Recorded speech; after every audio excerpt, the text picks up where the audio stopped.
Vedare tinokuchingamidzai zvekare kune chimwe chirongwa pano paZim Facebook Secrets and Confessions. Tadzoka zvekare nemamwe mamessages. Rekedzai tibva tapinda mumamessages edu atadzoka takakubatirai. Message yedu yekutanga yakamira sekudai so. Anzi hello mukoma, please post for me as ID. Ndiri murume ane makore 32 years ekuberekwa. Ndauyawo pano neconfession yangu yandiinayo. Kuuraya kwandakaita amai vangu nekuzomuka chipoko kwavakaita zvakaitika mukoma ndezvekuti ndakabva pamba ndichiri mukomana wechidiki ndichinongwavha-ngwavha.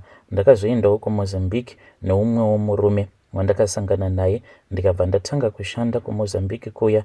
Ndakati ndiri kuMozambique ndakazoudzwa kuti muvhillage imomo maiva nen'anga yaitofambirwa nevakuru kana venyika vachisimbisiwa. Ndakaendawo pamba paya, asi mari dzandakaudzwa handaidzikwanisa. Mukoma maoko angu akasviba kani. Ndakazodaidzwa umwe musi, kwainge kuri kumapast 10 huri usiku. Ndikaenda kuya nemuzukuru wen'anga iya. Mukoma ndakaendeswa kune imwe room umo maigara avo vanenge vauya kuzoromba. Ndakabva ndaona muine chidhumbu chemunhu ainge akaurayiwa. Munhu uyu ainge akaurawa semombe here varume, kucheka-cheka munhu sekunge muri kuvhiya mombe. Mukadzi uyu ainge akabviswa sikarudzi yake uye ainge akabviswa mazamu, rurimi, mazino nemaziso, ende ropa rainge ririmo zvaitorakidza kuti ainge akazviitwa izvi zvinhu izvi achiri mupenyu, nekuti ropa rainge rakazara everywhere. Ndakapiwa mvura yekugeza maoko ndikanzi kana uchida kurombeswa nasekuru klina ropa rese iri since usina mari. Ndakabva ndabvuma paya. Chitunha chiya chakabva chazotanga kutemwa-temwa nedemo, asi panguva iyoyo pachainge chotemwa-temwa nedemo, inini ndainge ndava panze kusvika vachizopedza. Vakati vapedza kuchitema-tema nedemo kudaro, ndopa vakazobuda nemasaga. Masaga awa ainge ari maviri kwava kuenda ameno kuti kupi nacho chitunha chiya. Ndakatanga kushanda kwainge kuri kuma 11 kusvika kuma 5 am. Ndainge ndapedza zvino kuklina room iyaya yainge yakazara neropa. Ndakabva ndazogezeswa nen'anga iyaya. Hanzi kwainge kuri kundichenura kuti ndisazova ndakasviba oro kutevererwa nengozi yemukadzi uyo ainge apondewa. Then ndakabva ndazopiwa mafuta ayo andakapiwa. Ndakanzi ndinge ndichizodzokera kuZim. Kana ndadzokera kuZim ndinge ndichizotengera amai vangu hembe, asi ndatenga hembe kudaro ndaifanira kuti ndinge ndichizozorera mafuta aya pahembe dzandinenge ndavatengera. Ndakabva kuMozambique ndikauya kunoku kuZim ndikabva ndavatengera dress randakavatengera rainge richidhura chaizvo. Ndokuzodza dress riya nemafuta. Ndakaita kuzora mafuta aya padress mumupendero maro umo. Ndini uya ndakananga kumusha. Ndainge ndiine kamwe kafoni ako kandainge ndiinako kaitora mapictures. Saka ndakabva ndazoti kuna amai pfekai dress iri randakutengerai ndinge ndichizokutorai mapictures. Ivowo amai vakabva vabvuma kwava kupfeka dress riya. Saka kupfeka kwavakaita dress ndokuchekeresa kwandakavaita. Ndichidzoka kuHarare ndakarara one night kumba kweimwe friend yangu. Then the next day pasi pepilo yangu pakabva pazomuka paine mari. Zvino ndakati ndichida kunoihwandisa mari iya. Friend yangu ikabva yazviona kuti ndainge ndiine mari, so akabva azondibvunza. Mushure mekunge andibvunza ndokubva ndazomuudza chokwadi chekuti ndainge ndakachekeresa amai. Akabva ati naiyewo anoda kuenda uko kwacho kwandainge ndakaenda kunoromba. Mukomanashi inini ndakabva ndazotya kuenda naye kuMozambique kuya. Already chikwambo changu chainge chava kuuya zvino kuhope kwangu, ichowo chichitaura neni kuri kuhope kwangu. Chakabva chazoti kwandiri chainge chisingadi kuti ndinge ndichienda kuMozambique. Ndipo pachakazondirotesa zvino kwekuti ndinge ndichienda. Ndakabva ndazoenda nefriend yangu ndokubva azonoromba kuya. Mukuromba kwake iye mhiko dzake ndedzekuti akabva azopengesa baba vake. Then after amai vangu vafa ndakabva ndazotanga kuona chipoko chavo amai. first time kuvaona ndakavapa lift, ndakavaona semusikana ainge akanaka chaizvo, asi pandakabvunza kuti unonzani, vakabva vaita amai vangu. Ndakapotsa ndaita accident, then ndakazoenda zvekare kune n'anga iya. Ndakati ndaendako kun'anga kuya kwava kunovatsipika mweya wavo. So zvandinoita ndezvizvi, ndinoti towards November kana mvura yoda kutanga kunaya, ndinobva ndaenda kumusha, ndobva ndanoisa chibhodhoro ichi chinenge chiine mushonga. Ndinochisiya chibhodhoro ichi paguva ravo amai kwe2 weeks, then ndobva ndazochitora. Ndinoti kana ndachitora kudaro, ndinobva ndanochirasa mudziva, kuri kuvhara mweya wavo kuti vasazomuka zvekare. Vedare ndo message iyo yandakatumidzirwa ichibva kuna mukoma vedu avo. Zvakangoma hazvo vedu we, please ngatizame kuti tinge tichitaura navo mukoma vedu ava mucomment section. Zvakangoma hazvo vedu we. Kune vanhu vakashinga mwoyo ko ipapo uchiona munhu akapondewa kudaro akabviswa maparts, iwe wozoita zvevindi zvekunzi chisara uklina paya uklina shungu dzako dziri dzekuti ungoita ungopiwawo chako chikwambo. Strange things indeed they do happen in this world. Zvino mukadzi uyu kana akazotanga kumuka ngozi, muchamuwana kopi kuMozambique ikoko naye mukoma? Ngatitaurei navo mucomment section. Rekedzai tibva taenda panyaya yedu inotevera. Nyaya yedu inotevera yakamira sekudai so: hanzi makadii mukoma, please post for me as Heidi. Ndiri mukadzi ane makore 38 ekuberekwa. Ndauya pano neconfession yangu. Mukoma, ndiri munhu ari diabetic, so ndakati ndarwara a few years ago, ndipo pandakatanga kufamba ndichitsvaka help. Ndakatanga kurwara ndiri kuno kuSouth Africa kwandinoshanda ndiri, then ndipo pandakazoti let me go back home. Ndakabva ndazoenda kune vamwe prophet, so ndakabhadhara mari ye1-on-1, then ndokubva ndavaona paya. So prophet ava vakazonditi wakanaka. From there on I then started developing feelings for him. Vakabva vazondiudza kuti the reason as to why I can't fall pregnant, it was because painge paine zifuta iri vainge vachiti rainge rakabloka chibereko changu kuti ndisakwanisa kuita mwana. I then returned back to South Africa, but na prophet tainge tava kutaura zvedu neimwe ghost account yavo. Then ivo he came to South Africa, so pavakauya kuno kuSouth Africa tikabva tazotanga kurara tose. Takanorara kuhotel, but ndakatanga ndaitwa matest ose. Ndakaitwa maHIV test, maSTI test, but ivo zvavo havana kana test yavakamboitwa. Takaramba tichidanana kusvika ndarwara again, ende pandakarwara ipapo he then said dzoka kuno kuZim. So I went back kuZim. Ndiri kuSA vainge vakati vainge vachida kuzondiendesa kuIndia for medical help. Ndava kuZim, that was when I met with him.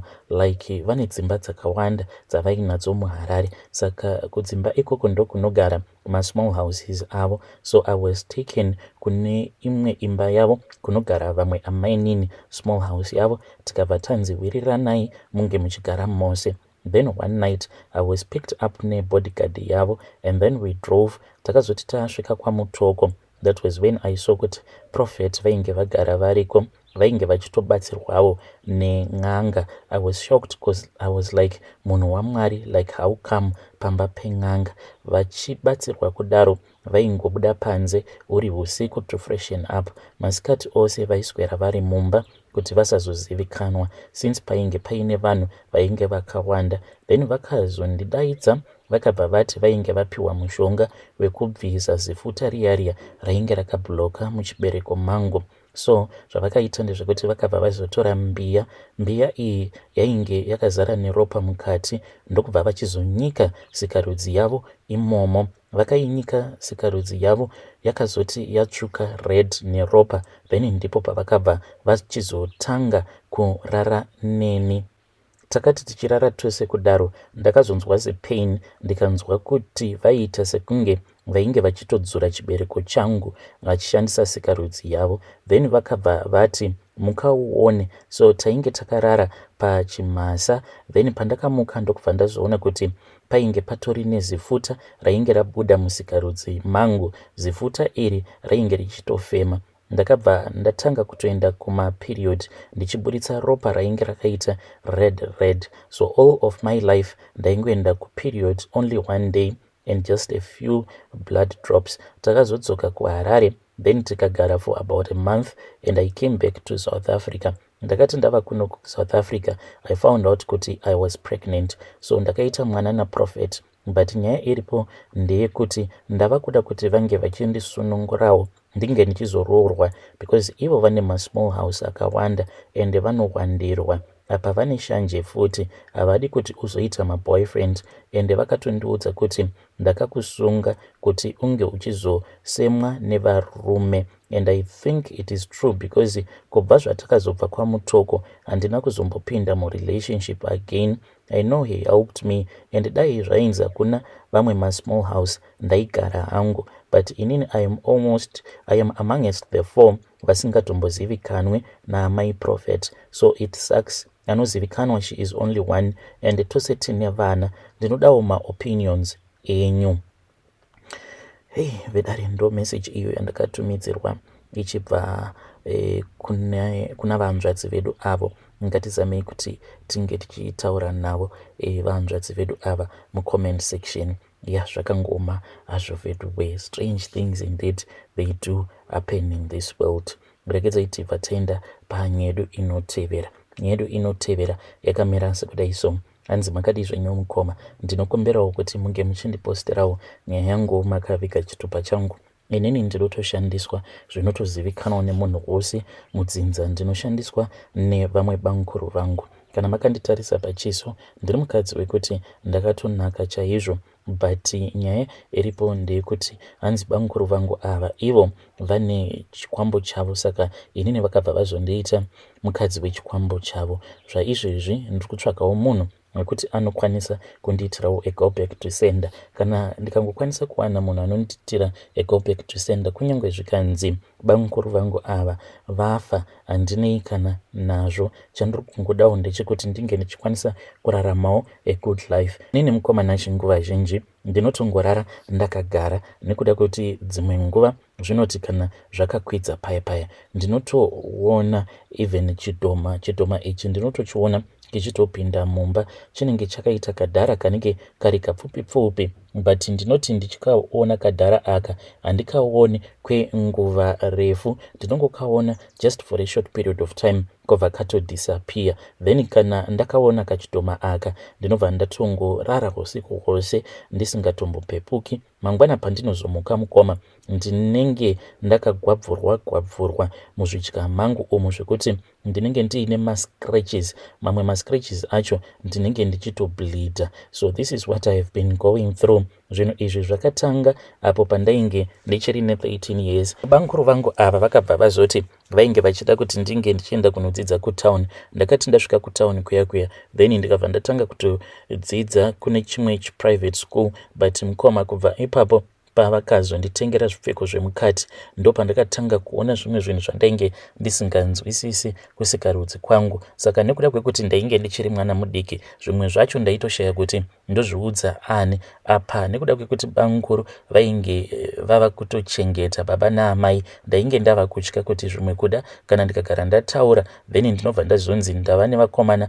vandiri kuita navo musikanzwa. Saka zvaiitika ipapo pandainge ndichiri kuma 13-14 years, ndaiona chimwe chainge chakaita kunge chiruva chaibuda kusikarudzi kwangu. Chinhu ichi chaiti kana chikabuda kudaro chaita one day chichirwadza, uye zvekare ndichinzwa kuvava kusikarudzi kwangu. So chaizoti kana chabuda kudaro chaibva chazooma, kutooma zvekuti ndaizoti dzimwe nguva ndichida kuenda kunorasa mvura ndaibva ndatoona kutoti papenti pangu chinhu chechiya chinenge chakaita kunge chinyama asi chakaita shape yechiruva chinenge chazodona. Zvadaro mukomanashi ndakazoti one day ndokubva ndazoudza imwe friend yangu kuti ndine zvimwe zvinhu zvandiri kusangana nazvo zvandisiri kunzwisisa. Saka ivo vainge vari mapostori, ameno kuti ivo banguru vakazviziva sei. Zuva iro randainge ndichifanira kuti ndinge ndichizoenda kuchechi nefriend yangu, banguru vakatongomuka vachindipopotera vakandipopotera mukomanashi zvekuti vakabva vatoti kana ukangoenda kwauri kuda kuenda but havana kududza manje kuti kwacho kwandainge ndichida kuenda kwainge kuri kupi. Vakangonditi kana ukada kuenda uko kwauri kuda kuenda, ziva kuti panapa hapasisina space yako, wava kutodzokera kumusha. Ndakabva ndatanga kufunga nhamo iyo yatakakura tichiona tiri kumusha. Ndikabva ndangoti it was okay, there was no need yekuti ndinge ndichienda kuchechi kuya ndokubva ndaregedza zvangu. Vakabva vanditi vainge vava kusada kuti ndinge ndichiramba ndichingowirirana nefriend yangu. So mukoma ndakabva ndatoregedza kutamba naye musikana uya. Nhamo dzangu ndopadzakabva dzazotangira ipapo. Ndainge ndotorota ende nguva zhinji ndaingoti ndikapepuka kudai ndaibva ndatovaona banguru vachitobuda bedroom mandainge ndiri. Ndakazoti ndava ne18 years ndopavakabva vazondidzinga pamba. Vakati vandidzinga kudaro vakabva vanditi ndainge ndava kuita zvemaboyfriends, but nezera rangu ndainge ndava kutarisirawo kuti zviri nani kuti ndinge ndichingoroorwa. Zvimwe kuda kana ndikaroorwa ndinowana munhu wekusheya naye maproblems angu, but ndainge ndisati ndatombotanga kuita zvekurara nevakomana. Ndakazoti zvino ndava ne20 years pandakazotizira ndava kumusha. Even kuzodzingwa kwacho kwandakazoitwa ndakatoita zvekutonyadziswa because nemukomana wangu iyeye akati andipfimba. Ndikabva ndamuudza kuti ndainge ndichiri mhandara, so ndaitova neconfidence yekutoti zveshuwa ndainge ndiri mhandara, but ndakazoti ndatizira mukoma nashi akati achinorara neni akabva angoti iwe kowai wakandinyepera kuti iwewe uri virgin zvaungori gomba 1. Ndokubva atotanga kutopopota paya. Saka vanhu vakabva vamuka ndokubva azovaudza kuti ainge arara neni. Ndokubva aona kuti ndainge ndisiri mhandara, ndainge ndakamunyepera. Ndakadzingwa mukoma pakati pawo usiku ndokubva ndazodzoka kumba, but handina munhu wandainge ndakamborara naye. Iyeye ndiye wandainge ndakatotanga kutorara naye ndokubva atondidzinga paya. Ndakabva ndazouya kuno kuSouth Africa ndikatanga kushanda semusikana webasi. Saka muno muSouth Africa ndine varumewo avo vandambodanana navo, but pavakomana vose avo vandadanana navo muno muSouth Africa vose vanozongogumisira vava kuti ndine sick. Asi kana ndikaenda kuchipatara sick yacho haimbobatwi kuti ndine sick. Handina kana masymptoms andinomboita, but kungorara nemurume kudai tava kusashandisirana nedziviriro, munhu anobva atondituka obva atonditi wandipa sick. Kana ndikati chandei tose kuchipatara tinge tichienda kunorapwa, munhu uya anobva atoramba. Saka ndo challenge yandiri kusangana nayo. Ndiri kutsvakawo vanhu vekuti vanokwanisa kundiitirawo go back to sender. Vedare ndo message iyo yandakatumidzirwa ichibva kuna vahanzvadzi vedu avo. Please ngatizamei kuti tinge tichitaura navo vahanzvadzi vedu ava mucomment section. Strange things indeed they do happen in this world. Zvakangoma hazvo vedu we. Hey.